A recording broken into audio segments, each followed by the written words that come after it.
Welcome to 10 Minutes to Refuel with Pastor Jim Diehl.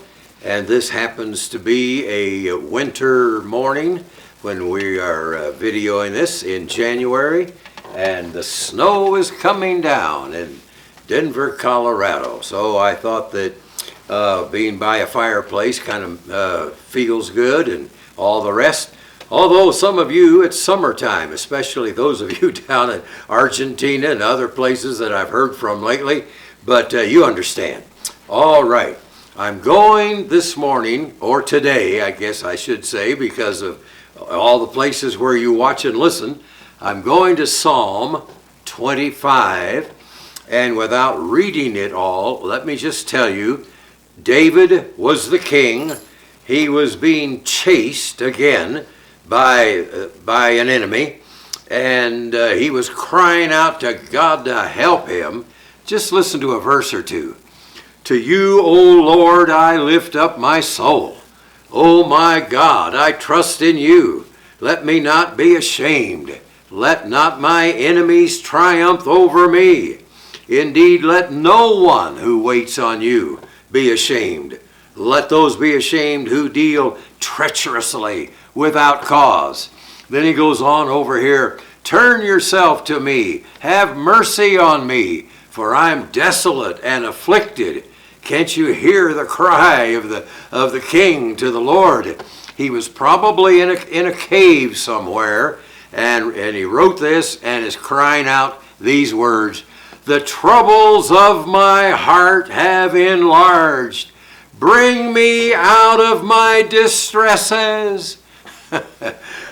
Have you ever felt like that? Help me, Lord. Help. What else can I say? What else can I do? That's the way Psalm 25 reads, except for two verses, 4 and 5, and I, in fact, have parentheses around them. It's as if he just put a parentheses and said, while I'm crying out, show me your way, O Lord. Teach me your paths. Lead me in your truth. Then he goes right back. Do not remember the sins of my youth and all of this and that. And that little parentheses prayer, that fits today, that fits for me, that fits for you. I pray this more than you will ever know. Show me, Lord. Show me what you want me to do. Teach me, Lord.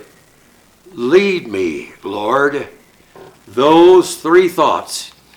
And that's for out of the heart of a king who is crying for mercy. But what an insight. Show me your ways. It seems to me that there are so many forks in the road. Do I go this way? Do I go that way? Do you want me to say yes to that? No to that? Yes to that? Show me, Lord. Show me. We're in several forks in the road ourselves, Dorothy and I. Shall we keep this home, which is fairly sizable, or is it time to downsize and to get into something much smaller and maybe let somebody else do the shoveling snow and mowing the grass? Fork in the road. What shall we do? We're even at a fork in the road about this 10 minutes to refuel. Am I supposed to go on and do this on and on? Or have we kind of come to a point where we're this far through the pandemic? This is number 43 of our times together. Show me, Lord, and I've really been praying this lately. Show me what to do. Go, bid farewell? Okay. That prayer fits all of us. Pray that today about whatever situation, whatever fork in the road. Show me, Lord, and He will. The next one, teach me in your paths. I read what the scholars had to say, And they said this is not an account or a picture of a teacher or professor saying, listen up out there, you guys and gals, you really need to hear this, so listen, I'm going to teach you something. No, they said this is the picture of while we walk together on the path, teach me as we go. Oh man, I like that. Lord, as we walk together on the path, teach me. What do you want to teach me today? What do you want to teach me in these hard times? I won't get into what is all on this page, but you know about the death of our son Dave. You know the agony that we went through of the death and dying. I'll be honest, I was not praying, teach me something, Lord. I was under too much grief for that. But after the death, and after a little while of walking the path, I started to say or pray, what did you want to teach me, Lord? What did you want to teach me through all of that? And I was at a church over in Virginia, in Cross Point Church of the Nazarene, North Chesterfield, Virginia, and they heard me talk about it, and they said, write that up. We want that, for we have a grief recovery ministry. So I wrote it up where they could read it, and now they have printed it, and there are 15 truths or lessons learned through the death and dying of our son Dave. And maybe someday on this program, if this is a program, maybe someday I can do that, because the Lord taught me what I had never known before about the valley of grief. Lord, show me which way to go. Lord, teach me as we walk the path. Lord, lead me. I think the NIV translation tells us there to Lord, guide me. Lead me today. Lead me. The Lord leads us through his promptings of his Holy Spirit or his nudges, or he leads us through his checks. Don't do that again. Don't go there again. Don't say that again. Those little checks that we feel. Don't have time to get into all of that. But the blessed Holy Spirit leads us. Quick little story. Here we were. It was on a Friday in our home right here. A Friday late afternoon. I felt nudged. I felt kind of prompted that we needed to go see Dave's grave. And Friday afternoon on Wadsworth Boulevard is not the time to make a quick trip across town. It's a traffic time, and we're at the south end of Lakewood, and the cemetery is just beyond the north end of Lakewood. It's in Wheat Ridge. I said to Dorothy, I don't know why, but we're supposed to, let's just go. Let's go see if Dave's grave is okay, and if Dave's okay. If you know what, I'm speaking as a dad. We got in the car, took our little dog with us, and headed out. And got there after getting through the traffic. And I got out and started walking around the grave site and was maybe putting a few leaves or something off of the gravestone. And a pickup truck pulled up. And a man got out of the pickup truck and started walking straight toward us.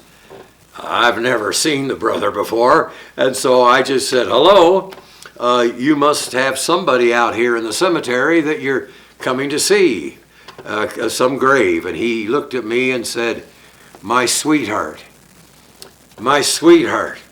we were only within a month of our major anniversary, and my sweetheart died. And to my surprise, the burial was right exactly behind Dave's, still with the fresh dirt. I honestly hadn't even picked up on that yet. And he was coming out to put some flowers on the grave of his sweetheart. And so I said, well, this is our son Dave. This is where he's buried. And he said to me, you know, I'm a retired pastor. And he said, it's easier to tell people how to handle grief than to handle it yourself. And I said, friend, I'm a retired pastor. I understand what you're saying. It's easier to tell others than to go through it yourself. Hey, come on over. Hey, Dorothy, come from the car, come. Go ahead, bring the dog, come on. We've got to get together. And there was Dorothy and me and a retired pastor, arms around each other. I think the dog was in the middle there somewhere. And we started to pray for one another. There were tears. There were hugs. He was saying, I can't believe this. I can't believe that you've gone through this and you know my life and I know about your life, although we had never met. And we hugged each other, slapped each other on the back and said, God bless you, man. The Lord's going to get you through your grief as God's going to get us through ours. We got in the car, we headed for home, and I said to Dorothy, God had us there at that moment to minister to that brother. That's what I talk about, being led by the Spirit. Obey those prompts, those nudges. Well, there it is. And Bernie, I don't know if you can get this focused in or not on this, but this means so much to me that I have put it in the front of my Bible for me. Maybe you could do the same. And that is, show me your way. Teach me as we walk the path. Lead me, O God. That's a prayer for today and for you. God bless you. The Lord did that for David, by the way, and the enemy didn't get him and kill him, and you're going to make it too. Thanks. God bless you. I'll see you next time.